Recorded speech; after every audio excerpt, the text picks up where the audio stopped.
So lately, there's been a lot of talk about the OSR. Is it dead? Is it dying? What is it? So I thought I'd give my own thoughts on what does the R stand for in OSR and what does it matter? Today on Greyhawk Grognard.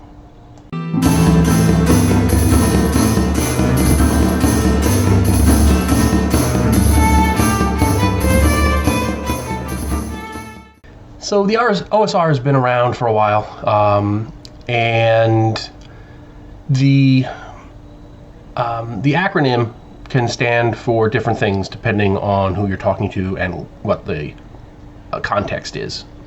Most common ones I've heard are Old School Renaissance, Old School Revival, and Old School Rules. I'm sure there's some others floating around out there, but those are the main three that I'm familiar with. Old School Revival is one that was very popular earlier on in the OSR's history, because that was at a time when there were relatively very few people playing older games by TSR, and that means like the white box or the BECMI version of Basic Dungeons and Dragons or Advanced Dungeons and Dragons First Edition or whatever. They're very relatively few compared to today playing those games. So when more people began to rediscover them in the wake of 3rd edition and 4th edition and Pathfinder, when more people started to look backwards, you got this idea that there was a revival happening of, hey, more people are discovering the good old stuff. And, that's where that part of the OSR definition comes in. And in that sense, it really applies to those specific games, right? So it's going to be the old TSR stuff from the 2nd edition era backwards. And that doesn't just include Dungeons and Dragons. It could include Boot Hill or Star Frontiers or Gamma World or Metamorphosis Alpha or all those kinds of games that TSR put out back in the day. So that's one way of looking at it. Then you've got Old School Renaissance. And that was really something that is more encompassing, right? It's a broader definition. And because that's when you really started to see independent bloggers and people on the boards like the Ale House and Dragon's Foot and stuff like that, Knights and Knaves Ale House and Dragon's Foot, and bloggers and so forth, and who eventually sort of slid into being independent publishers working under the open game license that with 3rd edition, and of course that was trailblazed by Osric, which was a restatement of the 1st edition AD&D rules using the OGL to make it legal. And then a lot of people started publishing stuff under that, and then we got games like Swords and Wizardry, Labyrinth Lord, and it kind of exploded out from there. But it's not just limited to rules. It's that was also, you started to see people doing more adventures for those older games, and you started to see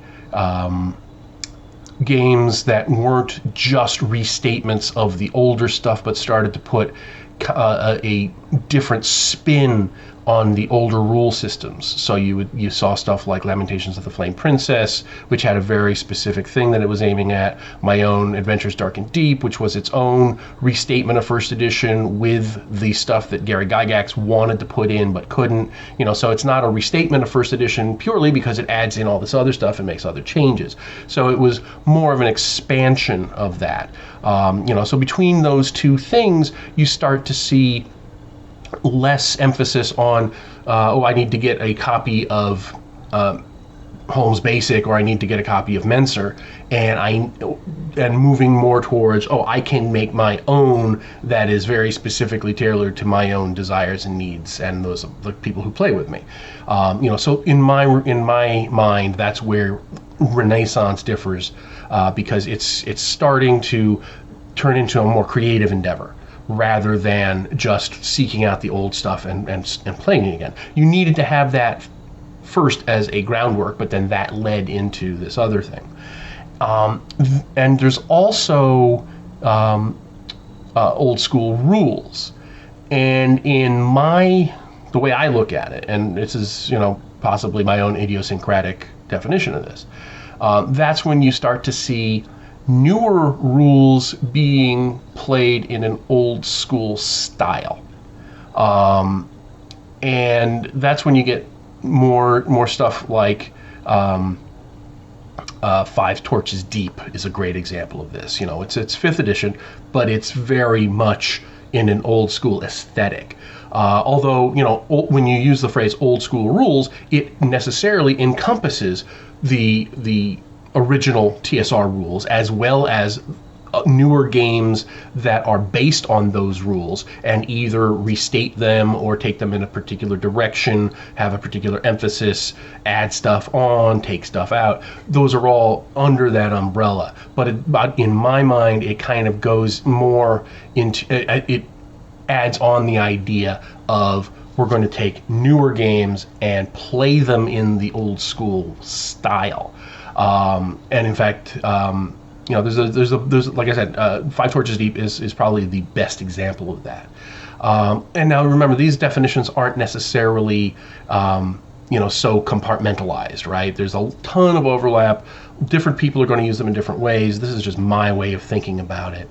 And as far as what the OSR is, I think the fact that you have these varying definitions each with their own boundaries, and some of the boundaries, are over here, some of them are over here, some of them are in both, some of them are all encompassing, and it's going to vary, like I say, from person to person and table to table and conversation to conversation.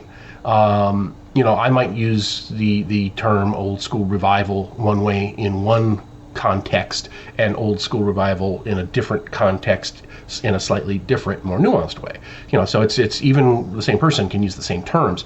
I'm not saying that this is necessarily a strict hierarchy and these are the definitions and this is what it means. This is just kind of trying to use these varying definitions as a help to try to get at the different ways that different people look at the OSR. And I think having all those different definitions will show you that the OSR really is a very wide, very big, very expansive thing. And I almost said community, and I stepped back from saying community because a community implies that there is a commonality, and other than the fact that people like either older games, or people like games like older games, or people like games that you can play like older games. Other than that, as a commonality, there really isn't any other commonality. Some people like first edition, some like white box, some like Mensner, some like second edition AD&D, some like first edition AD&D. There's some people like Gamma World or Metamorphosis Alpha. There's a whole bunch of different things out there that you can, different subgroups in this. So it's really a misnomer to speak of the OSR as being some unified thing that you can really put a thing around, put a fence around. And it's even more of a misnomer to say that there are people in the OSR or institutions in the OSR that can control anybody who's in it, or can even control who self-defines as OSR. You might get somebody who likes 4th edition, as published by Wizards of the Coast, and says, well, I'm OSR because I like this, and it's not in print anymore. That would be kind of that would be a definition. It would not be one that I would think applies, but and I might say so. I might say, no, the 4th edition is kind of out of the pale. But that's just me. The OSR can't make these statements because the OSR is only a bunch of thousands and thousands of individuals. Now, one might desire that all those thousands and thousands of individuals should all believe a certain way, as we saw recently. But to say that thousands and thousands of people are somehow wrong for not forcing half a dozen people to comply with their own desires is just weird and untenable. It's it just strikes me as being very odd. I'm sorry, the dog is going nuts. That is Aria chasing away the nice Amazon man.